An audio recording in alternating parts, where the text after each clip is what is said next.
Concept 9. Once you understand depth of field, you can learn to use selective focusing to make your videos more creative. Notice here, this was done deliberately. The little waterfall in the distance was focused very carefully with the intention deliberately of having these branches or leaves in the foreground out of focus. We're taking advantage of the relatively low light here. We're taking advantage of also the fact that we're fairly telephotoed in for a close-up shot. So the depth of field is very, very little, and we can use this kind of selective focusing to draw out elements in our video more creatively. The eye, the human eye, is naturally drawn to the sharpest part of the picture. So you end up with an artistic creative effect like this in your video production. And this is all the more reason why it's so critical that everybody here in this room learns to use manual focus. Because if I had set this camera for autofocus, there's a good chance that the autofocus would have been fooled and attempted to focus on the branches. So now my subject, which is in this case the little waterfall, would be fuzzy. So you don't have control when you're using autofocus. Everybody, the salesman will sell you a camera, it's got autofocus, never worry about focusing. Well, it's very poor advice. Autofocus should be used on a very limited basis. In the beginning, there were the dinosaurs, the source of today's wet barrels. They were fierce beasts. Here again, looking at that shot by itself, you see a very, very sharp dinosaur and a nice, softly diffused, out-of-focus background. That is done for a purpose. Your attention is drawn immediately to the dinosaur. And not only that, we used selective focus here in a creative way because we let the model dinosaur walk into the plane of focus. At first, even the dinosaur was blurred, but as time went on and it came toward the camera, it became sharp. How did we do that? Was it a fluke? No, absolutely not. This was pre-planned in advance and well thought out. And we're taking advantage of the features of the camera and our still photo background and applying them to video, which has, in this case, moving images. A rat, or like it was a little mouse. I don't know if you could see it too well, but I have another close-up which is over there. Now here my nephew was showing me the photos from his vacation. He's holding up a series of different photos, and to selectively draw those photos to the foreground, to keep your attention on the photo, we deliberately had it in a way where the photo would be sharp and he would be softly focused in the background. And again, that's a case of using selective focus deliberately to enhance the effect that we want. Moving selective focus. A professional-looking technique is to actually change the focus from one part of the image to another during the shot. This is often used for dramatic effect, to switch the attention from one person to another. You can use it on objects or in any number of creative ways. Well, I'm sure smoking you now. Well, let's just say I'll be buying that lottery ticket this weekend. At first, when the first man was talking, he was sharp, and then as soon as the second guy started to talk, the camera was focused onto him. This was done manually right during the shoot. We had it all pre-planned to turn the focusing from, let's say, 6 feet to 9 feet. As soon as the first guy was finished talking, the camera was going to be refocused from 6 feet to 9 feet to draw the attention more to the subject in the rear. I saw this effect used quite effectively in the movie Predator with Arnold Schwarzenegger.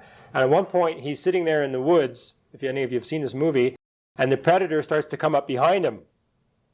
And at first it's focused on him, and you don't really notice that the predator is behind him, but then the camera suddenly and dramatically focuses and changes focus so that he's blurred and the animal in behind him is sharp.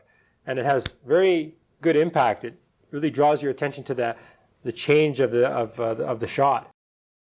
I don't know how many people ever stick around when a movie ends, when you go down to the movie theater and watch a movie, and actually watch all the credits rolling by at the end.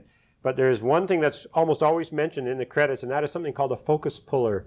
A focus puller is a person who is assigned to pull the particular object or image into focus. Now, they don't have little levers on their cameras that you can barely see to change the focus. They have these big arms that come out of the camera. They're about 2 or 3 feet long.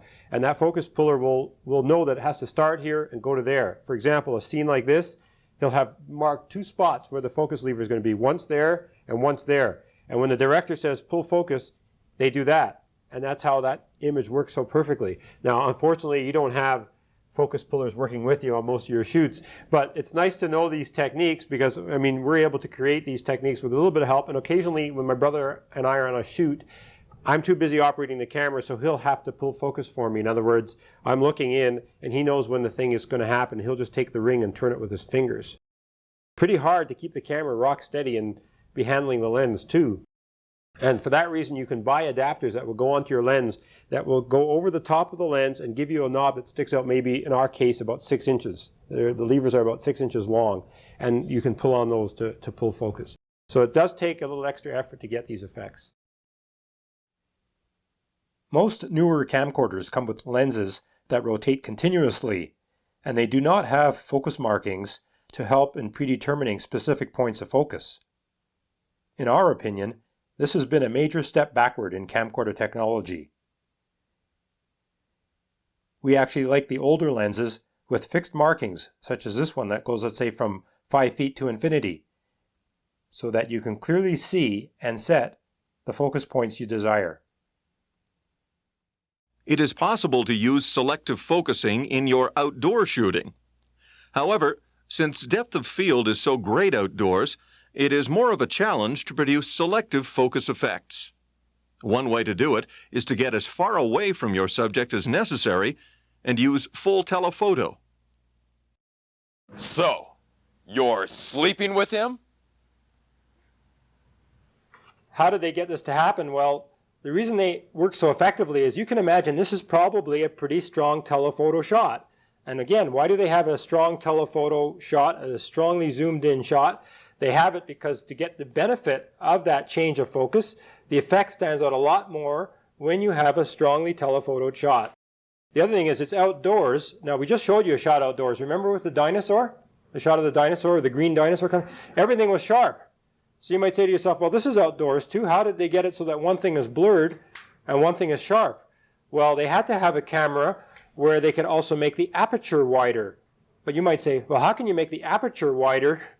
Your camera's outdoors. I just told you before, the aperture is small when the camera's outdoors. Well, there's techniques to do that. One is you can put a neutral density filter on your camera. What is a neutral density filter? This is a filter that darkens the image. It doesn't change the color of the image. It just makes everything a lot darker. Now, what do you think is going to happen if you're outdoors and you put a filter like this on your camera? Exactly. The lens is going to have to open up, and when the lens opens up, you get shallower focus, and then you can start doing these effects outdoors. So that's a little sneaky little trick there that you may have to invest in to do these depth of focus effects outdoors. Now, how about another option, just quickly? Do you think we could go to high-speed shutter? Is that another trick that's available to us? We could be outdoors. Instead of shooting at the normal shutter speed, which is a 60th of a second, why not go to a 1,000th of a second? So you'll actually find that if you change your shutter and you're outdoors and you go to a 250th and then a 500th of a second and a 1,000th of a second, and when the lens opens up, you get shallower focus. Compare these two frames, taken at a 60th versus a 1,000th of a second, and you can see a difference.